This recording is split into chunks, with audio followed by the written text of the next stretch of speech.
കേസന്വേഷണം തടസ്സപ്പെടുത്താൻ കഴിഞ്ഞ LDF ഗവൺമെന്റിന്റെ കാലത്ത് വലിയ തോതിലുള്ള നീക്കങ്ങൾ ഉണ്ടായത് കേരളം കണ്ടതാണ്. നിയമത്തിന്റെ വഴിയിലും കായിക ബലം ഉപയോഗിച്ചും അധികാര ദുർവിനിയോഗം നടത്തിയും മുഖ്യമന്ത്രിയായിരുന്ന ശ്രീ പിണറായി വിജയനും അദ്ദേഹത്തിൻ്റെ കുടുംബാംഗങ്ങൾക്കുമെതിരെയുള്ള കേസുകളെല്ലാം തടസ്സപ്പെടുത്താനുള്ള വലിയ നീക്കങ്ങൾ ആ കാലത്ത് കേരളം വലിയ തോതിൽ ചർച്ച ചെയ്തതാണ്. എന്നാൽ ഗവൺമെന്റ് മാറി UDF സർക്കാർ അധികാരത്തിൽ വന്നിട്ടും കാര്യങ്ങൾ അതേപോലെ തന്നെ പോകുന്നു എന്നുള്ളതാണ് കാണുന്നത്. ഈ SFIO കേസ് ഹൈക്കോടതിയിൽ തടസ്സപ്പെടുത്തി കേസ് നീട്ടിക്കൊണ്ടുപോകാനുള്ള ശ്രമം ഇന്ന് വീണ്ടും പരാജയപ്പെട്ടിരിക്കുകയാണ്. ഇപ്പോൾ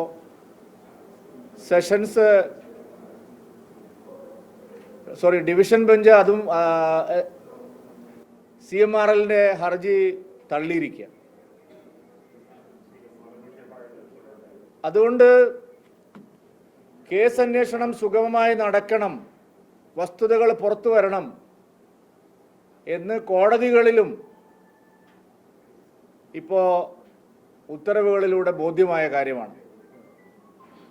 നിയമസഭാ തെരഞ്ഞെടുപ്പ് വരെ ബഹുമാനപ്പെട്ട കേരള ഹൈക്കോടതിയിൽ നിന്ന് യഥാർത്ഥത്തിൽ EDക്ക് നീതി ലഭിച്ചിരുന്നില്ല. കേസിങ്ങനെ നീണ്ടു പോയി. അവസാനം തെരഞ്ഞെടുപ്പ് കഴിഞ്ഞതിന് ശേഷം ഹൈക്കോടതി ഈ കേസ് അന്വേഷണം തുടരാനുള്ള ഉത്തരവ് പുറത്തു വന്നതിന് ശേഷം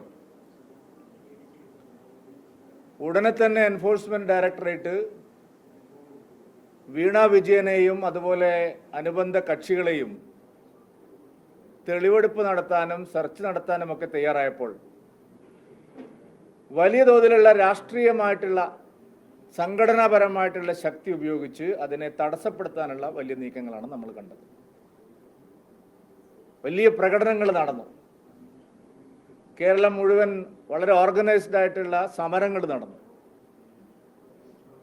പക്ഷേ നമ്മൾ കണ്ടത് ആ സമരങ്ങളിലുടനീളം UDF ഗവൺമെന്റിന്റെ പോലീസിന്റെ നിഷ്ക്രിയത്വമാണ് നമ്മളന്ന് കണ്ടത്. ഒരിടത്തും ആവശ്യമായ ഫോഴ്സിനെ ഉപയോഗിക്കാതെ ആ സമരങ്ങൾക്ക് പ്രോത്സാഹനം നൽകുന്ന രീതിയാണ് നമ്മൾ എല്ലായിടത്തും കണ്ടത്. തിരുവനന്തപുരത്ത് സംസ്ഥാന തലസ്ഥാനത്ത് പോലീസിന്റെ നിഷ്ക്രിയത്വം അന്ന് എല്ലാവരും ചൂണ്ടിക്കാണിച്ചതാണ്. പോലീസ് അക്രമകാരികളായിട്ടുള്ള ആളുകളെ നീക്കം ചെയ്യാനോ EDയുടെ ഉദ്യോഗസ്ഥന്മാർക്ക് സ്വതന്ത്രമായി സഞ്ചരിക്കാനുള്ള അവകാശം സംരക്ഷിക്കാനോ തയ്യാറായില്ല. വലിയ തോതിലുള്ള ആക്രമണമാണ് ED ഉദ്യോഗസ്ഥന്മാർക്കെതിരായിട്ട് അന്ന് തിരുവനന്തപുരത്ത് നടന്നത്.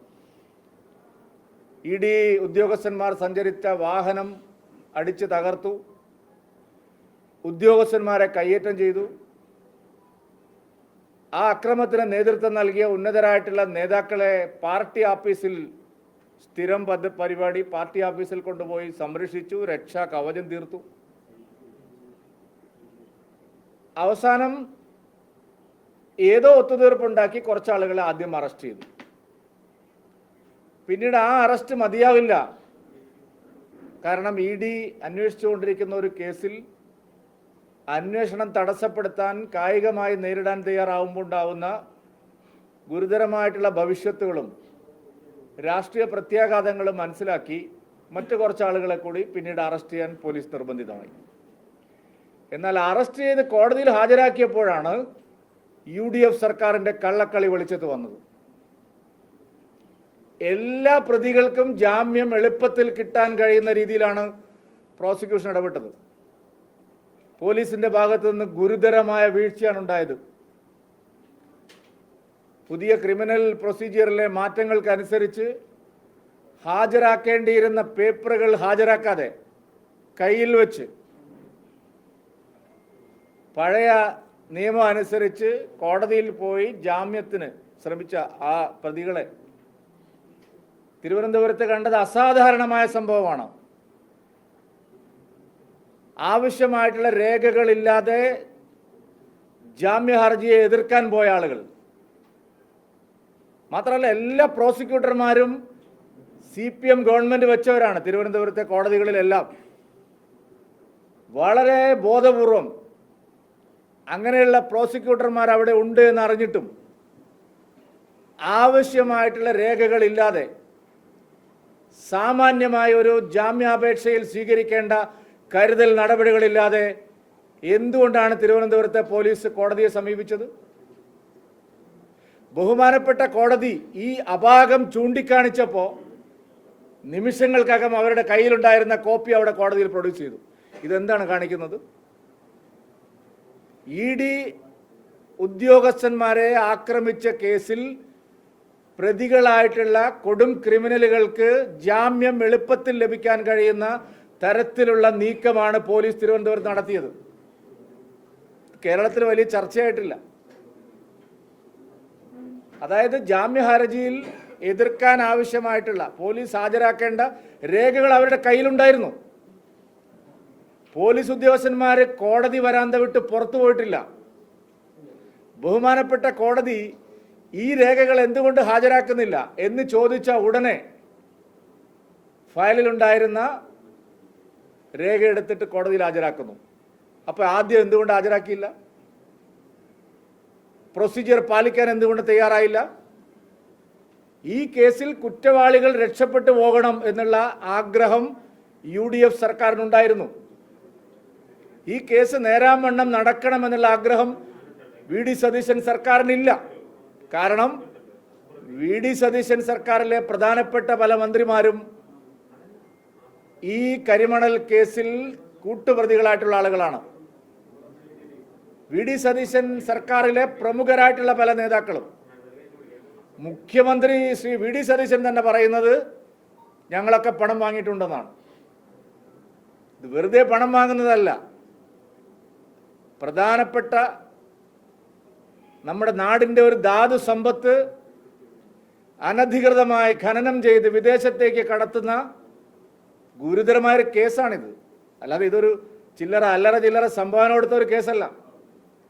ആ കേസിൽ UDF സർക്കാരിൻ്റെ കാലത്തും ഈ പറയുന്ന ആൾക്ക് കമ്പനിക്ക് അനധികൃതമായിട്ടുള്ള സഹായങ്ങൾ കിട്ടിയിട്ടുണ്ട്. കോടാനുകോടി ഉറുപ്പികയാണ് UDF സർക്കാരിലെ 2 മന്ത്രിമാരെക്കുറിച്ചും പ്രമുഖരായിട്ടുള്ള പല നേതാക്കന്മാരെക്കുറിച്ചും ഈ ഇടപാടിൽ ലഭിച്ചതിനെക്കുറിച്ചുള്ള വിവരങ്ങളുണ്ട്. അതുകൊണ്ട് പിണറായി വിജയനും മകൾക്കുമെതിരെ നടക്കുന്ന ഈ അന്വേഷണം ശരിയാവണ്ണം നടന്നാൽ അവസാനം അത് UDFിലേക്കും എത്തുമെന്ന് അറിയുന്നത് കൊണ്ടാണ് ഈ കേസിനെ പലതരത്തിൽ പരാജയപ്പെടുത്താൻ അവരും ശ്രമിക്കുന്നത്. ED അന്വേഷണ ഉദ്യോഗസ്ഥന്മാരെ ആക്രമിച്ച കേസിലെ പ്രതികളെ രക്ഷപ്പെടുത്താൻ പരസ്യമായ നീക്കമാണ് UDF സർക്കാരിൻ്റെ ഭാഗത്ത് ഉണ്ടായിരിക്കുന്നത് എന്നുള്ള കാര്യത്തിൽ തർക്കമില്ല. അതുകൊണ്ട് ഈ കേസ് കേരള പോലീസ് ഒഴിഞ്ഞ് അത് കേന്ദ്ര ഏജൻസികളെ കൊണ്ട് അന്വേഷിപ്പിക്കാൻ തയ്യാറാവണം. ഇങ്ങനെ ക്രമസമാധാനം തകരുന്ന ഒരു സംഭവം മാത്രമല്ല, നമ്മുടെ നാടിൻ്റെ ജനാധിപത്യ സംവിധാനത്തിന് തന്നെ വലിയ ഭീഷണിയാണ്. ഇതൊരു സാധാരണ ക്രിമിനൽ കുറ്റമല്ല.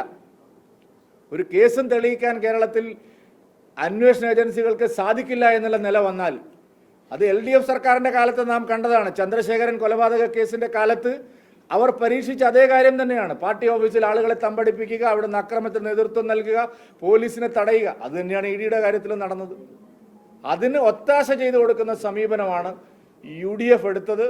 അതിന് രാഷ്ട്രീയ താല്പര്യമുണ്ട് VD സതീശനും UDF സർക്കാരിനും. അതുകൊണ്ട് ഈ പോലീസ് കേസ് അവരൊഴിഞ്ഞ് ഒരു കേന്ദ്ര ഏജൻസിയെ കൊണ്ട് ഇത് അന്വേഷിപ്പിക്കണമെന്ന് ഉള്ള ആവശ്യമാണ് ഞങ്ങൾ ഉന്നയിക്കുന്നത്.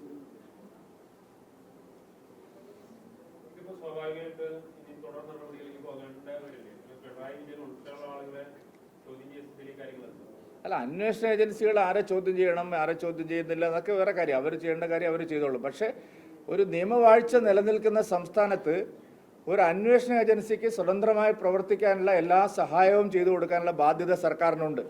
അത് തടസ്സപ്പെടുത്തുന്നവരെ കർശനമായി നിയമത്തിൻ്റെ പരിധിയിൽ കൊണ്ടുവരാനുള്ള ആവശ്യം സർക്കാർ ചെയ്യേണ്ടതാണ്. ഞാൻ ചോദിക്കട്ടെ, ഈ സമരം ആസൂത്രണം ചെയ്തത് ആരാണ്? ഈ IP ബിനുവും ഈ കണ്ടാഗ്രാസ് ഗുണ്ടകളുമാണോ? ഈ തിരുവനന്തപുരത്തെ അക്രമ സംഭവങ്ങൾക്ക് ആരാണ് നേതൃത്വം നൽകിയത്? ആരാണ് ഗൂഢാലോചന നടത്തിയത്? തിരുവനന്തപുരത്ത് രാജ്യസഭാംഗങ്ങൾ, MLA മാർ, പാർട്ടി സെക്രട്ടറി അടക്കമുള്ള പ്രമുഖ നേതാക്കന്മാരുടെ കൺമുമ്പിലാണ് ഈ അക്രമങ്ങളെല്ലാം നടന്നത്. പ്രതികളെ പാർട്ടിയുടെ ഏരിയ കമ്മിറ്റി ഓഫീസിൽ വെച്ച് പൂട്ടിയപ്പോൾ അതിന് പുറത്ത് കാവൽ നിന്നവരാണ് LDFന്റെ പ്രമുഖരായിട്ടുള്ള നേതാക്കന്മാർ. എന്തുകൊണ്ടാണ് VD സതീശന്റെ പോലീസ് ഒരാളെയും ഗൂഢാലോചന കേസിൽ പ്രതി ചേർക്കാത്തത്? നമ്മളെല്ലാം എന്തെല്ലാം കേസുകൾ കേരളത്തിൽ കണ്ടതാണ്. ഇപ്പോൾ ശബരിമല പ്രക്ഷോഭ കാലത്ത് ഹർത്താൽ ആഹ്വാനം ചെയ്തതിൻ്റെ പേരിൽ നൂറുകണക്കിന് കേസുകൾ ആളുകളുടെ പേരിൽ എടുത്തിട്ടുണ്ട്, ഗൂഢാലോചന എന്ന് പറഞ്ഞുകൊണ്ട്. ഈ നേതാക്കന്മാരെല്ലാവരും അവിടെ സംഭവ സ്ഥലത്ത് നിന്നുകൊണ്ട് ഈ അക്രമം നടത്തിയിട്ട് ആ പ്രതികളെ പാർട്ടി ഓഫീസിൽ ഒളിപ്പിച്ചിട്ട് എന്തുകൊണ്ടാണ് ഗൂഢാലോചനയിൽ, കോൺസ്പിരസി ഒരാളെയും ചേർക്കാതെ പോയത്? അപ്പോൾ ഇതിനകത്ത് നല്ല കള്ളക്കളിയുണ്ട്. CMRL കേസിൽ വസ്തുത പുറത്തു വരുന്നതിൽ UDFനും LDFനും ഒരുപോലെ ഭയമുണ്ട്. തങ്ങളുടെ മുഖംമൂടി അഴിഞ്ഞു വീഴുമെന്ന് അവർക്കറിയാം. ഈ കൊള്ള മുതൽ അതിൻ്റെ ലാഭം LDFനെ പോലെ UDFനും കിട്ടിയിട്ടുണ്ട്. അത് ശരിയായ നിലയിൽ അന്വേഷിച്ച് തെളിഞ്ഞു വന്നാൽ തങ്ങൾക്കും ബുദ്ധിമുട്ടാണ് എന്നുള്ളത് കൊണ്ടാണ് ഈ മാതിരി വളഞ്ഞ വഴി UDF സർക്കാരും എടുക്കുന്നത്. അതല്ലേ, അത് ഉറപ്പല്ലേ. തലേ ദിവസം കോഴിക്കോടുണ്ടായിരുന്ന ആള് പിറ്റേ ദിവസം തിരുവനന്തപുരത്ത് വരികയാണ് പ്രതിപക്ഷ നേതാവിൻ്റെ വസതിയിൽ. പിണറായി വിജയനെ ആരും ഇവിടെ തടഞ്ഞു വയ്ക്കുകയോ ചോദ്യം ചെയ്യുകയോ ചെയ്തിട്ടില്ലല്ലോ. മാധ്യമങ്ങൾ വഴിയും രാഷ്ട്രീയക്കാരെല്ലാം പറഞ്ഞു പിണറായി വിജയന്റെ വീട്ടിൽ റെയ്ഡ് നടക്കുന്നു. പിണറായി വിജയൻ തന്നെ എല്ലാം കഴിഞ്ഞിട്ട് പുറത്ത് വന്ന് എന്നെ ആരും ഒന്നും ചോദ്യം ചെയ്യുന്നത് കണ്ടില്ല എന്നാണ്. എന്നോട് ആരും ഒന്നും ചോദിക്കുന്നത് കണ്ടില്ല. പിന്നെ എന്തിനാണ് അദ്ദേഹം അവിടെ ഇരുന്നത്? എന്തായിരുന്നു അദ്ദേഹം ഉണ്ടാക്കാൻ ശ്രമിച്ച ഇമേജ്? വരുത്തി തീർക്കാൻ ശ്രമിച്ച കാര്യം എന്തായിരുന്നു? കേരളത്തിലെ മുൻ മുഖ്യമന്ത്രിയെ അനധികൃതമായിട്ട് ED ചോദ്യം ചെയ്യുകയാണെന്നുള്ള ഒരു നറേറ്റീവ് സൃഷ്ടിക്കാൻ അദ്ദേഹം ശ്രമിച്ചില്ല. എന്നിട്ട് ലാൽ സലാം വിളിച്ചിട്ട് അല്ലെ സഖാക്കൾ എൻ്റെ കൂടെ നിൽക്കണം എന്ന് പറഞ്ഞില്ലേ? സഖാക്കൾ എന്തിനു നിൽക്കണം പിണറായി വിജയൻ്റെ കൂടെ? പിണറായി വിജയൻ്റെ മകൾ മാത്രമാണ് ഇപ്പോൾ ആ കേസിൽ പ്രതിയേർക്കപ്പെട്ടിട്ടുള്ളത്. എന്തിന് സഖാക്കൾ നിൽക്കണം? കോടിയേരി ബാലകൃഷ്ണൻ്റെ മകൻ മയക്കുമരുന്ന് കേസിൽ പെട്ടപ്പോൾ പാർട്ടി പറഞ്ഞതല്ലേ അത് കുടുംബക്കാരുടെ കാര്യമാണ്? അദ്ദേഹം തന്നെ പറഞ്ഞില്ലേ? ആ മാന്യത ശ്രീ പിണറായി വിജയൻ കാണിച്ചോ? എന്നിട്ട് പറയുകയാണ് സഖാക്കളെല്ലാവരും എൻ്റെ കൂടെ നിൽക്കുന്നതിൽ എനിക്ക് അഭിമാനമുണ്ട്, ലാൽ സലാം. അപ്പോൾ അദ്ദേഹമാണ് ഭരണഘടനയുടെ കവചം ഈ കേസിൽ അന്വേഷണ ഏജൻസികളെ തടസ്സപ്പെടുത്താൻ ഉപയോഗിച്ചത് ശ്രീ പിണറായി വിജയനാണ്. പാർട്ടിയാണെങ്കിൽ അതിനേക്കാൾ ഒരു മുഴം മുമ്പേ എറിഞ്ഞ് രാജാവിനേക്കാൾ വലിയ രാജഭക്തി കാണിച്ച് വീണ വിജയനെ സംരക്ഷിക്കാൻ അന്വേഷണ ഏജൻസികളെ ആക്രമിക്കുകയാണ്. ഒരു കാര്യം ഞാൻ പറയാം, അന്വേഷണ ഏജൻസികളെ ആക്രമിക്കാനും തടസ്സപ്പെടുത്താനൊക്കെ ശ്രമിച്ച പല ആളുകളും പല സംസ്ഥാനത്തും ഉണ്ട്. ബംഗാളിലൊക്കെ ഇപ്പോൾ ഗതികിട്ട പ്രേതം പോലെ നടക്കുന്നത് നമ്മൾ കണ്ടതാണ്. അതുകൊണ്ട് ഈ തരത്തിലുള്ള നെറികെട്ട നിലപാട് നിങ്ങൾ അവസാനിപ്പിക്കുന്നതാണ് നല്ലത്. അതിന് കൂട്ടുനിൽക്കാൻ എന്തിനാണ് UDF തയ്യാറാവുന്നത് എന്നുള്ളതാണ് ഞങ്ങൾ ചോദിക്കുന്നത്.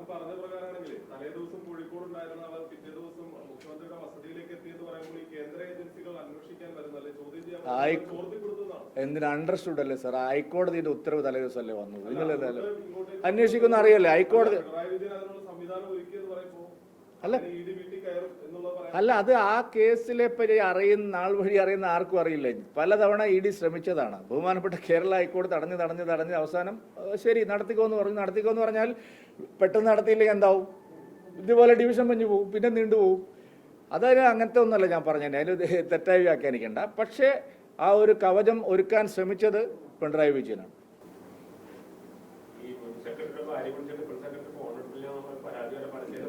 അല്ല അതിന് ഞാൻ മറുപടി ഇല്ല. ആ വിഷയത്തെ ബന്ധമില്ല, അതെന്തിലായിക്കോട്ടെ. അല്ല അതെ, അതൊക്കെ അവരുടെ തീരുമാനിക്കട്ടെ. അതെ, പിന്നെന്താ അണ്ണാമല എന്താ? ഞാനും അദ്ദേഹം ഒരേ സമയത്ത് രണ്ട് സംസ്ഥാനങ്ങളിലെ പാർട്ടി അധ്യക്ഷന്മാരായിരുന്നു അവരല്ലേ. അപ്പോൾ എന്തായാലും പരിചയവും സൗഹൃദവും ഉണ്ടാവില്ലേ? അല്ല ഇതൊക്കെ അതിന് മറുപടി പറയാൻ ഞാൻ ആളല്ല. അല്ല അത്തരം കാര്യങ്ങൾ ഇന്നത്തെ വിഷയം ഞാൻ പറഞ്ഞില്ല. ഈ വിഷയം ഇന്നത്തെ പ്രധാനപ്പെട്ട വിഷയത്തിൽ നിങ്ങൾ ശ്രദ്ധ തിരിക്കല്ലേ. നിങ്ങൾ ഞാൻ പറഞ്ഞതിൽ ഒരു ശരിയാണോ ഇല്ലയോ നിങ്ങൾ ആലോചിച്ചു. കോടതിയിൽ ആ മജിസ്ട്രേറ്റ് ഇടപെട്ടില്ലായിരുന്നെങ്കിൽ അവർക്കെല്ലാം അന്ന് ജാമ്യം കിട്ടിയേനെ.